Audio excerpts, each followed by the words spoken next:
आप बोल सकते हो 2-4 दिन एक्स्ट्रा बचे हैं, बट उससे कुछ मायने नहीं है। कोई यही फोकस करना चाहिए अगर आपकी प्रिपरेशन एज एन IIT में। तुम्हें बताऊंगा कि स्टिल 97 परसेंटाइल कैसे पॉसिबल है। जब तक प्रैक्टिकली पॉसिबल था आपको उस चीज की टिप्स दी थी। बहुत आसान है व्यूज ग्रैब करना 99 परसेंटाइल बोल के।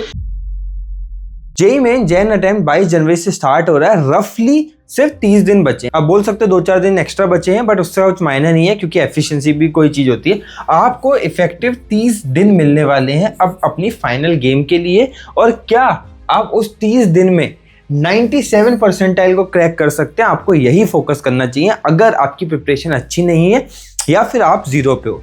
आज की वीडियो में वो 30 दिन का रोड मैप ही डिस्कस करेंगे। एज एन IIT में तुम्हें बताऊंगा कि स्टिल 97 परसेंटाइल कैसे पॉसिबल है। देखो, मैं आपको कोई 99 परसेंटाइल की लॉलीपॉप अब नहीं देना चाहता, बिकॉज बहुत आसान है व्यूज ग्रैब करना 99 परसेंटाइल बोल के।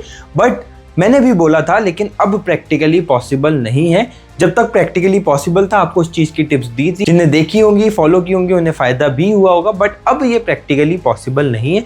अब आप पुश कर सकते हैं 97-98 परसेंटाइल के लिए। तो इस वीडियो में वही देखेंगे, बट ऑब्वियसली आपको समझना पड़ेगा कि आप क्या अभी भी सीरियस नहीं हो?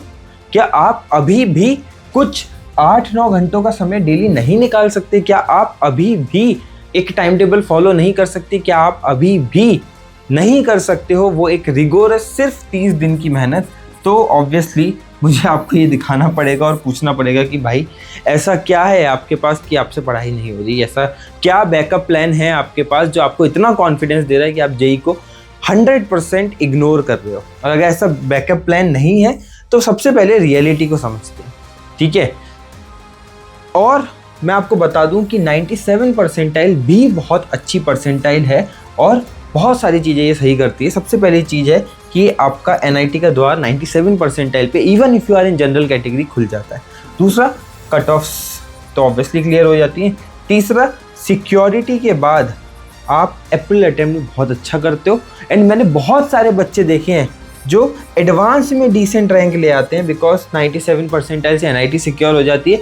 वो उस कॉन्फिडेंस में आके अपनी पूरी प्रिपरेशन को ही शेप कर देते हैं, क्योंकि अभी तक तो उनके मन में ये था कि मैं नकार रहा हूँ, मुझसे कुछ नहीं हो रहा। लेकिन जब ये परसेंटाइल उनसे अचीव होती है, एक कॉन्फिडेंस आता है और IIT तक लैंड हो जाते हैं। बहुत सारे केसेस है। अमन एक स्टूडेंट था, अर्पित एक स्टूडेंट था, यश एक स्टूडेंट था, मेरे जैसे ही नाम था। वो सबका 97-98 परसेंटाइल से सीधे जंप हुआ IIT में, ठीक है? एंड वही टिप्स मैं तुम्हें देने वाला हूँ कि अगर अब तुम सीरियस हो तो प्लीज़ इस एग्ज़ाम को क्रैक करने के लिए नेक्स्ट 30 दिन कुछ एनर्जी जुटा लो। और उसकी स्टार्ट होगी इस कमेंट सेक्शन से कि आई एम सीरियस नाउ, ठीक है? I am serious for JEE 2026।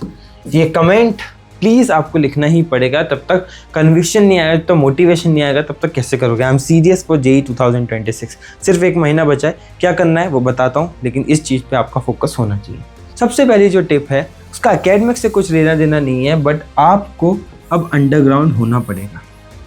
सब जगह से आपको अंडरग्राउंड होना पड़ेगा। आपको सब कुछ भूलना पड़ेगा, बिकॉज वरना जिस बबल में हो, जिस जगल में हो, उसमें लगे ही रहोगे, प्रिपरेशन और तैयारी नहीं कर पाओगे। बहुत सिंपल कुछ आपके लिए मेरे पास टिप्स हैं कि अब नो मोर फ़ोन, ठीक है? ये आपकी लास्ट जेईई स्ट्रेटेजी वीडियो होनी चाहिए।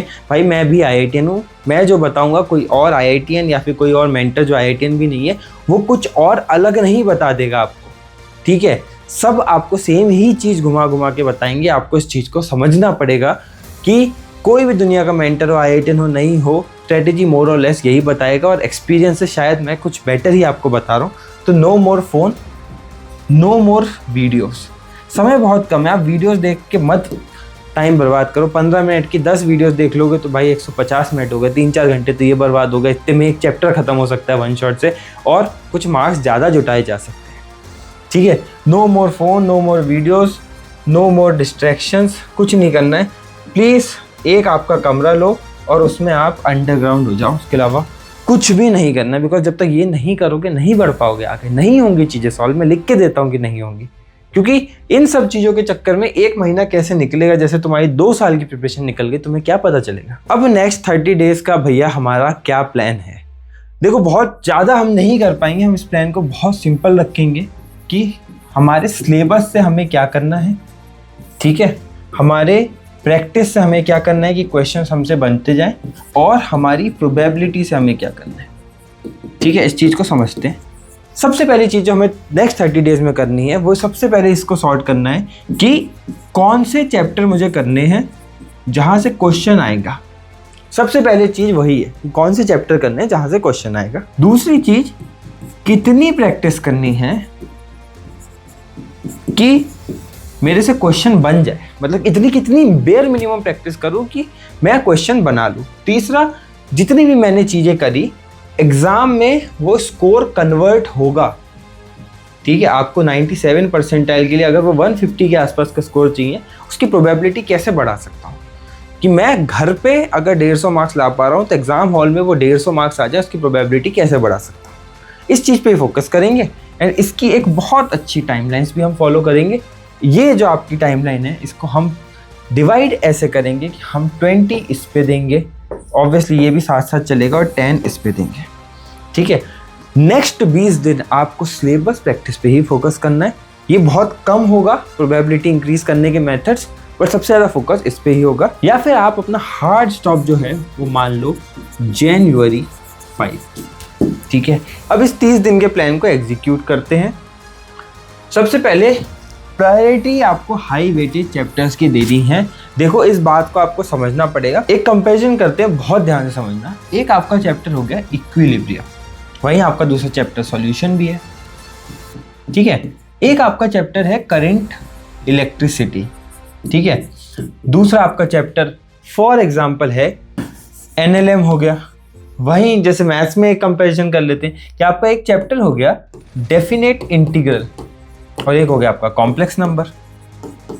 ठीक है, आपको मेरे भाई समझना पड़ेगा, ये चैप्टर आप करोगे तो आपका आउटपुट बहुत ज़्यादा होगा। इससे शॉर्ट हर चैप्टर ही ये ऐसा लिखा है कि 3 से 4 क्वेश्चन आ सकते हैं।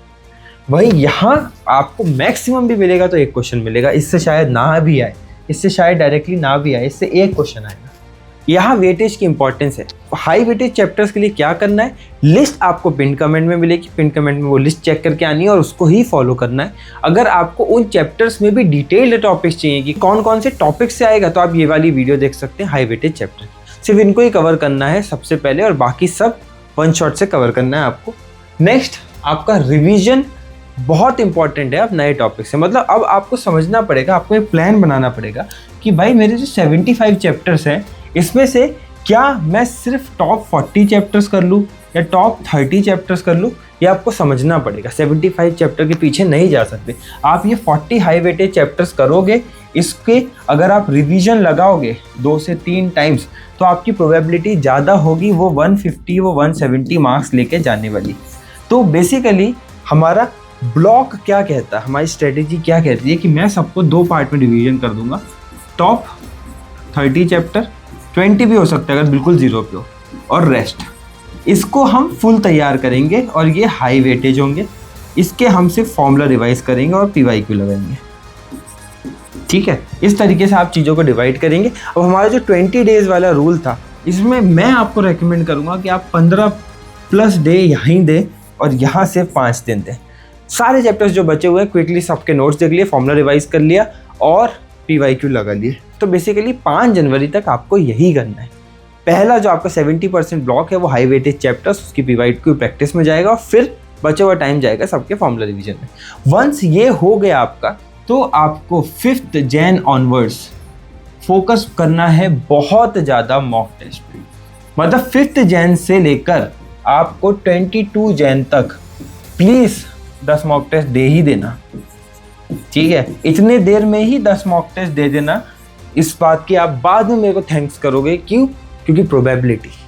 मैं आपको केस बताता हूँ कि अगर आप घर के एनवायरनमेंट में 150 मार्क्स ला रहे हो तो आप 100 मार्क्स लाने भी आपको डिफिकल्ट पड़ जाएंगे जेईई के एक्चुअल एग्जामिनेशन में। ये डिफरेंस को कैसे आप बीट करोगे? मॉक टेस्ट के थ्रू। मॉक टेस्ट देना बहुत ज़रूरी है। अगर हमारे थ्रू डेवलप टेस्ट सीरीज़ को आप अवेल करना चाहते हैं, I am a part of the team of eclipse nova, हमारी पाठशाला बाय नोवा की टीम, हम IITians ने मिलकर आपके लिए टेस्ट सीरीज़ बनाई है। आप pathshala-by-nova.com पे जाके विजिट कर सकते हो, उसको अवेल कर लो। एंड अगर आपको लगता है कि आपके पास पैसे नहीं है, आपको नहीं करना है, तो PYQ दैट इज़ आप प्रीवियस ईयर का कोई भी पूरा 75 क्वेश्चन का सेट उठा के एज मॉक टेस्ट दो ऑनलाइन एनवायरनमेंट में, उसमें भी कोई दिक्कत नहीं है। ये बेसिकली प्लान है हमारे 30 दिन का। 20-10 पे हम उसको डिवाइड करेंगे, 20 में फोकस करेंगे सिलेबस कंप्लीट करें, उसमें भी हाई वेटेज। ध्यान रखना डेफिनेट इंटीग्रेशन मार्क्स दिलवाएगा, कॉम्प्लेक्स नंबर की प्रोबेबिलिटी बहुत कम है सवाल आने की। और इस तरीके से 30 दिन में आप NIT सिक्योर कर लोगे और that will be a very good achievement for you. इसी बेसिस पे इस वीडियो को एंड करते हैं। सब्सक्राइब जरूर कर लेना, जो डाउट है वो पूछ लेना। मिलते हैं अगली वीडियो में, till then keep working hard.